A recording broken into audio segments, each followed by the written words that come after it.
now lived in Alexandria, Minnesota for about 3 years. And I'll be honest with you, it has been a super weird 3 years with COVID thrown in there and all of that.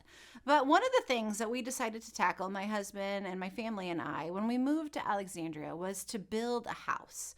My husband, Ryan, he is an architect and contractor. And I think probably every architect and contractor out there has this dream of designing and building their own home. So when we moved here, we thought we would tackle this kind of project. And so we got here, we lived in some temporary housing where we rented, and we looked all around town to get some land so that we could build our house. As we found our land and purchased it, it was the same week that the whole world shut down. It was the same week as COVID kind of infiltrated all of our lives. And so we sat there and we panicked about what we were going to do with this build a house kind of dream. Anyway, we drew up some preliminary designs and we loved it. We loved what Ryan had developed for our family. We went to go price them out. And because of the new labor shortages and COVID and supply chain issues, our house was nearly double what we had imagined it to be. And Ryan and I were not the kind of folks to take on extra debt. And so we had to look at this house that we had worked and tried to figure out how to design. We had to look at this house and decide a couple of things. We could either decrease the footprint and really change up the design of the house and build something that was good but not really great. Or we could do a lot of the work ourselves. Right. So instead of contracting out to our subs, Ryan and I, and our children, who at the time were 12 and 8, we would do the work ourselves. So we looked at the whole list of all the parts that go into building a house. And we said, all right, we can clear the lot, cut down all the trees, but we cannot pour the foundation. So we're going to do this part, but we're going to pay for this part. We can't do the framing, but we can do all the insulation. We can't run the electrical cords or do the plumbing, but we can install the fixtures once those are there. We can hang the cabinets. We can do the flooring. We can do the landscaping. We can do all... We can't pour a driveway though. So we looked at every single part of the house and decided what we could do and what we couldn't do. And in the past 2 years, it has been exhausting, but we built a house. We have built a house, and I've learned skills in my life that I never ever intended on knowing how to do. And it's been really, really hard. For the first 3 weeks that we actually lived in the house, we didn't have a working shower. We didn't have a refrigerator except for a little mini college dorm fridge. We didn't have a gas line that ran to the house, so we didn't have any hot water or a hot stove to cook on. So we used a little camping stove that we attached to our countertop.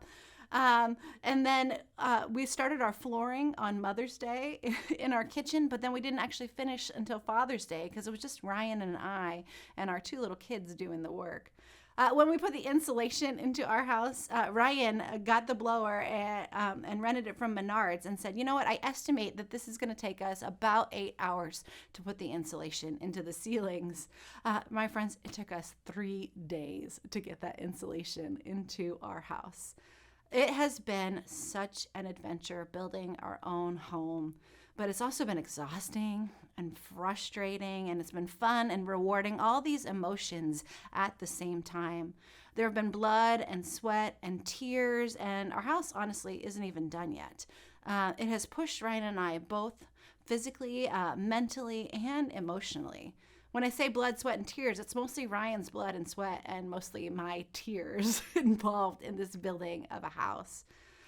We've gotten snippy with each other at times and because of frustration. Then we celebrated when we finally got a project done. Here's the thing about building a house. We have learned through this process that the most important part of building the house is the foundation. Not just that foundation of the home exactly, but the foundation of Ryan and I's marriage in this process as well. For months and months before taking on this kind of level of project, Ryan and I had to make sure that we were on the same page, that we were going in the same direction because we knew that it would be really hard.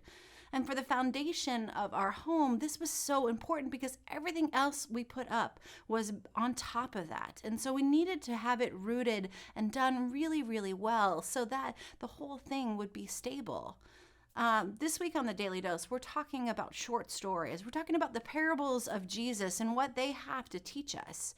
And Jesus talks a lot about the foundations that we put our houses or our lives on. In the book of Luke, Jesus is standing there and there's a whole crowd listening to him. And he says this. He says, "For everyone who comes to me and hears my words and puts them into practice, I will show you what they are like. They're like a man or a woman building a house, digging down deep and laying the foundation on a rock. And when the floods came and the torrents that struck the house, it could not shake it because it was well built. But the one who hears my words and doesn't put them into practice is like a man who built his house on the ground without a foundation. The moment the torrent struck that home, it collapsed and its destruction was complete." The foundation is the most important part.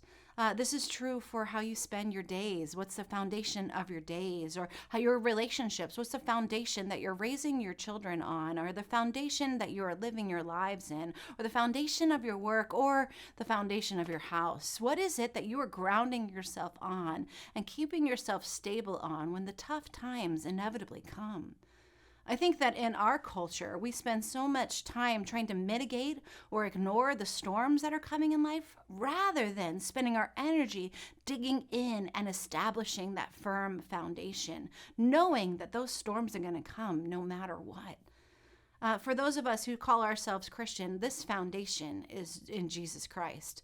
Our worth, our value, our purpose, it all lies on the foundation that Jesus has set for us.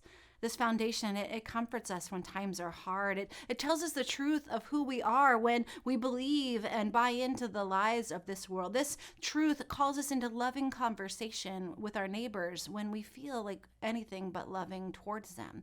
This is the foundation that we can build our days, our lives, maybe even our hours and our seconds on. So we want to be rooted in this firm foundation that Jesus offers us because Jesus is a wise, wise builder. So my friends, hear this message of hope for you today. You are rooted. You have a firm foundation. You are a wise builder.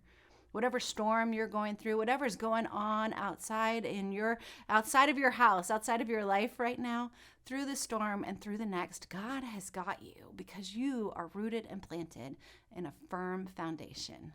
You wise builders, have a great day.